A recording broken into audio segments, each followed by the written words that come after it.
नमस्कार दोस्तों, मैं RS Yadav, motivational speaker. RS के पॉड आप देख रहे हैं। आरएस के पॉडकास्ट। आज के हमारे जो मेहमान है वो किसी परिचय के मोहताज नहीं है, क्योंकि आज उन्हें सारे लोग जानते हैं। किसान यूनियन से वो जुड़े हुए हैं और आगे हम बात करेंगे कि किसान यूनियन के किस पोस्ट पे हैं और क्या उनका वर्क है, क्या उनका काम है। उससे पहले मैं आपको सभी लोग को बता दूं कि आज का ये जो टॉपिक है, ये जो वीडियो है, आप किसान हैं अगर तो किसान से जुड़ी हुई चीजें हैं। आज को आपको बहुत कुछ जानकारी मिलेगी, तो इस वीडियो को ज्यादा से ज्यादा आप शेयर करें और इस चीज को सब्सक्राइब करें, इस चैनल को, ताकि आपके पास में एक अच्छी वीडियो किसान से संबंधित जुड़ी हुई आती रहे। तो सबसे पहले जो हम आप परिचय हम पूछना चाहेंगे सर से कि इनका परिचय क्या है और कहाँ के रहने वाले हैं और क्या इनका वर्क है। किसान यूनियन के सदस्य हैं तो उनके क्या उनका वर्क है। तो सबसे पहले सर आप अपना नाम बताइए। सर मेरा नाम सर ठाकुर गजराज सिंह जी, राष्ट्रीय संगठन मंत्री, भारतीय किसान यूनियन भानु, भारत सरकार से रजिस्टर्ड किसान क्रांति दल, जिसके प्रदेश के महासचिव भी हैं। और संगठन हमारा अभी तक वर्तमान में तो इसमें राष्ट्रीय संगठन मंत्री हैं। इससे पहले मैं उत्तर प्रदेश का संगठन मंत्री था और समाज की एक व्यवस्था, गरीब लोगों के गन्ने के मूल्य का पैसा दिलाना, किसानों को न्याय दिलाना, यही मेरा एक कर्तव्य था। और भारतीय किसान यूनियन भानु का एक उद्देश्य है, 40 साल से ये संगठन अपनी उम्र में वो चला के एक किसानों को न्याय दिलाने का कार्य किए। लोग कहते हैं कि गन्ने का रेट बढ़ गया, लेकिन मैं उन गैजेटेड अफसरों से पूछना चाहता हूं, एक डिस्टिल वाटर पानी की बोतल की कीमत 20 रुपए है आम मार्केट में, और किसान गन्ना पैदा करता है तो कितना पानी उसमें लगता है, उस लागत के हिसाब से अभी भी कुछ नहीं है। मैं ये चाहूंगा इन किसानों का गन्ना का रेट एक निर्धारित IFPCS जितने भी अधिकारी बैठते हैं उनके बीच में बैठकर ये सुनिश्चित किया जाए कि लागत जो है उस मानक के हिसाब से उनको पैसा दिया जाए। जो बाहर हमारे क्षेत्र के गरीब किसान के बेटे प्लान करते हैं, हमारे गरीब किसान के बेटे मिलिट्री में जाते हैं, हमारे गरीब किसान के बेटे देश में IFPCS की कुर्सी भी संभालते हैं। लेकिन मैं ये कहना चाहता हूं राजनेताओं से, यदि उनका रिटायरमेंट हो तो उनकी पेंशन, भत्ता, आवास सुविधा सब कुछ मुहैया है। पूरे देश को अनाज खिलाने वाला किसान आज परेशान है। ऐसी स्थिति में मैं ये चाहूंगा कि किसान आयोग का गठन हो, जिस आयोग में किसान भाई हमारे हैं ये मेंबर बने, तो उनको ये लागत के बारे में ये मालूम हो सके कि लागत क्या आती है और किसानी क्या चीज है। लोग कहते हैं गन्ने का रेट बढ़ गया, गन्ने का रेट बढ़ गया। मैं ये पूछना चाहता हूँ, यही डिस्टिल वाटर जो बाहरी कंपनियां लगाकर और केवल उसको साफ सफाई करके 1 लीटर पानी बेचने का कार्य करते हैं, जो उसके लागत मुश्किल से 10-12 रुपए आती है, और प्रचार प्रसार और उसे हाईलाइट करके 20 रुपए का बेचते हैं, और गन्ने में कितना पानी लगता है इसके बारे में सोचना चाहिए। और मैं चाहूंगा हमारे किसान भाई जो पूरे देश को अनाज खिलाने वाला किसान, उसको आप पेंशन दे रहे हो 1000, 1200, 1500, यदि किसी सरकारी कर्मचारी को रिटायरमेंट होने के बाद उसकी तमाम ग्रेजुएटी फंड, बोनस, DA सब कुछ मिलता है, किसान को क्या मिलता है?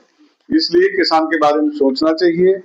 यदि पूंजीपत ये मान कर चलें कि एरोप्लेन बनाते हैं या ट्रक मोटर कुछ भी बनाते हैं, तो ये कोई जरूरी नहीं कि वो एरोप्लेन के पार्ट्स को खाएंगे। रोटी तो गेहूं की ही खाते हैं, जल तो यही पीते हैं जी सर। तो हमारा किसान, जिसको आप मजबूर और असहाय समझ रहे हो, पूरे देश को दूध देने वाला किसान, पूरे देश को अनाज देने वाला किसान, पूरे देश को न्याय दिलाने का कार्य, बॉर्डर पर कोई राजनेता या बॉर्डर पर कोई मतलब पूंजीपति का लड़का फौज में बहुत कम परसेंटेज में जाता होगा, और हमारे यादव बिरादरी के भाई हैं, इनके लड़के दूध पीते हैं, दंड कसरत करते हैं और दौड़ में सबसे पहले आकर, जिनकी वजह से हम लोग स्वतंत्र होकर सोते हैं। तो मैं चाहूंगा यदि कोई दुर्घटना उनके साथ हो तो उनको इतना मुआवजा दिया जाए, इतना मुआवजा दिया जाए कि लोग गर्व करें, समाज के लोग गर्व करें कि हमारा बेटा ये देश में शहीद हुआ, तो उसको ये सुविधाएं मिली। चलिए, सर ने काफी ज्यादा विस्तार पूर्वक समझाने की प्रयास किए हैं। मैं एक चीज और भी बताना चाहूंगा, इसमें ऐड करना चाहूंगा कि आज के टाइम हम सभी लोग जानते हैं कि मैं पिछले वीडियो में भी ये चीज जिक्र किया था कि आज हमारे जितने भी अच्छी पोस्ट पे हैं या अच्छी जगह पे जो लोग काम कर रहे हैं हमारे, उन सभी के बच्चे और वो खुद अगर किसान ना उगाए तो वो खा नहीं सकते हैं। कितना भी अच्छा रुपया उनके पास, अच्छी धन दौलत सब कुछ हो जाए, लेकिन बिना अगर किसान उगा के फसल तैयार ना करे तो वो खा भी नहीं सकते हैं। तो किसान के लिए आज जो लोग लड़ रहे हैं वो आज हमारे सामने बैठे हैं, और वो लोग आज किसानों के लिए लड़ रहे हैं, वो किसान के लिए लड़ रहे हैं जो किसान आज पूरे भारत, पूरे देश, पूरे वर्ल्ड को चलाता है। तो आज इनका सपोर्ट में हम सभी लोगों को खड़ा उतरना चाहिए, उनके सपोर्ट में खड़े होना चाहिए, ताकि ये लोग जिस दिशा में जाएं उस दिशा में हमको भी चलना चाहिए, क्योंकि ये लोग आज हम लोगों के साथ में हैं और हम लोग के लिए लड़ रहे हैं। तो मैं कुछ सवाल और पूछना जरूर चाहूंगा सर। जी पूछिए। आपकी ये किसान यूनियन कब और क्यों बनाई गई थी सर? ये किसान संगठन गरीबों की समस्याओं को लेकर महेंद्र सिंह टिकैत जी ने इसका रजिस्ट्रेशन करवाया जी। ठाकुर भानु प्रताप सिंह राष्ट्रीय अध्यक्ष हुआ करते थे। कुछ आपसी मतभेद की वजह से ये संगठन का रजिस्ट्रेशन करवाए। महामंडलेश्वर नाथ जो मथुरा वृंदावन के रमेश दास जी महाराज गोवर्धन के मंडलाधीश्वर भी हैं, उनका आशीर्वाद मिला, वो हमारे संगठन के संरक्षक हैं और उसी की वजह से यह संगठन बना कि अपनी बातों को गजटेड अफसरों तक पहुंचाई जाए। जैसे हमारे देश का एक असम मीडिया है, यदि कोई भी किसी के हाल में पूछने वाला तो भला कम से कम वो सूचना या हाईलाइट करने की व्यवस्था करते हैं, जिनकी खबर हर गजटेड अफसरों तक पहुंचती है, जिस पर विचार विमर्श किया जा सकता है। अधिकारी बनते हैं समाज को न्याय दिलाने के लिए, अधिकारी बनते हैं समाज की सुरक्षा, अर्थव्यवस्था को करने के लिए। कोई अंग्रेजी शासन नहीं है कि उनको नौकरी मिल गई तो वो अंग्रेज हो गए, वो जो मर्जी है और वही करेंगे, ऐसा कुछ नहीं। और पूरे देश पर राज करने वाला किसान, हम तो खैर आपके अयोध्या से जुड़े हुए लोग हैं, पूरे देश को अनाज खिलाने वाला किसान, ये उसकी पेंशन इस तरीके से दी जाती है जितने राजनेताओं के जूते की पॉलिश की कीमत नहीं है, जितना पेंशन गरीबों को मिलती। तो वो कौन सा देश चलाते हैं, किससे लड़ने जाते हैं? वोट तो इन्हीं गरीबों का है, वोट तो ये किसान भाई का है हमारे, और जिसके बदौलत पूरे देश में एक हनक बना के रखे हैं। उनके जितने भी राजनेता हैं मौज से अपना पेंशन चलाते हैं, आवास चलाते हैं, अपना जलवा और दबदबा चलाते हैं। किसान क्या चलाए? किसान का कोई अगुवा नहीं, इसलिए हम लोगों ने एक समूह बनाया है। किसान उस तरीके से है जैसे अंगूर हैं, अंगूर के दाने यदि बिखर जाए तो उनकी कोई कीमत नहीं, यदि इकट्ठे हो तो उनकी कीमत होती है। चलिए सर ने बहुत अच्छी बातें बताई। मैं एक चीज में इसमें और भी ऐड करना चाहूंगा कि सर का कहना है कि आज के टाइम पर जो सरकार या गवर्नमेंट में किसी पे भ्रष्टाचार नहीं कर रहा हूँ, लेकिन एक चीज मैं आपको बता रहा हूँ कि बैसाखी का सहारा देने से बेहतर है कि उसका हक दे दिया जाए। किसान का जो हक है, उसकी जो मेहनत का हक है, वही उसे मिल जाए, बैसाखी का सहारा लेने की जरूरत ही नहीं उसे।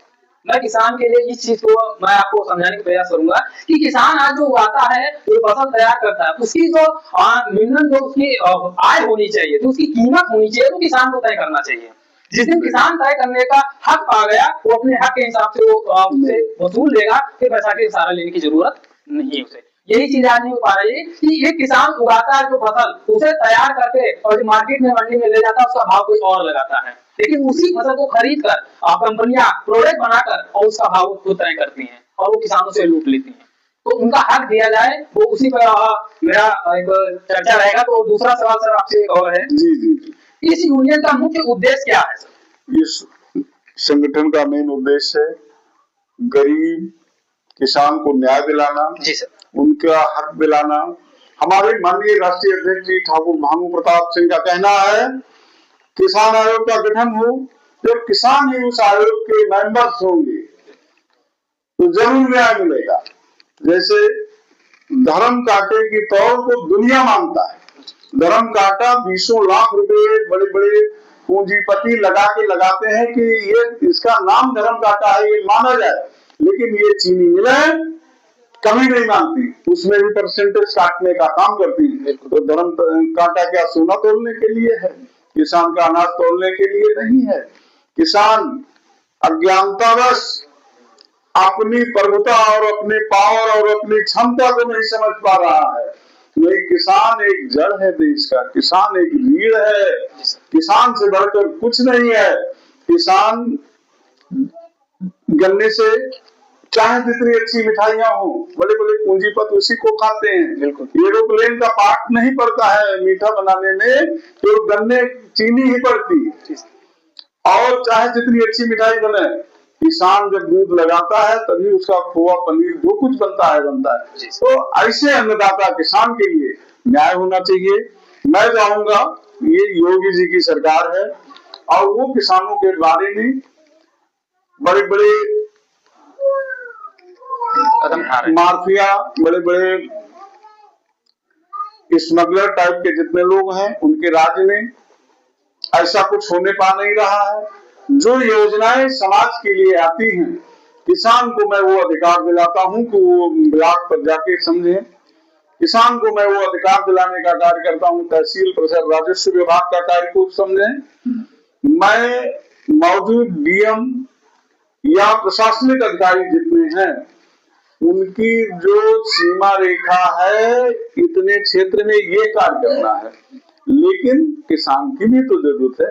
ऐसा नहीं कि किसान का बेटा आईएएस नहीं है, किसान का बेटा पीसीएस नहीं है, या किसान का बेटा राजनेता नहीं, लेकिन इनके परसेंटेज कम है और किसान की परसेंटेज ज्यादा है। बैकवर्ड जितना है हमारे समाज का, ये ललचाई नजरों से अपने देखता है कि भैया मेरे काम आएंगे, भैया को प्रणाम करता है, लेकिन उसको फिर नसीब में सूखी रोटी मिलती है।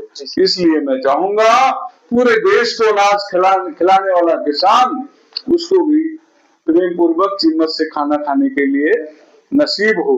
ऐसा मैं उत्तर प्रदेश सरकार से मांग करना चाहूंगा, केंद्र सरकार से भी मांग करना चाहूंगा और माननीय ठाकुर भानु प्रताप सिंह जी से मैं कहना चाहूंगा।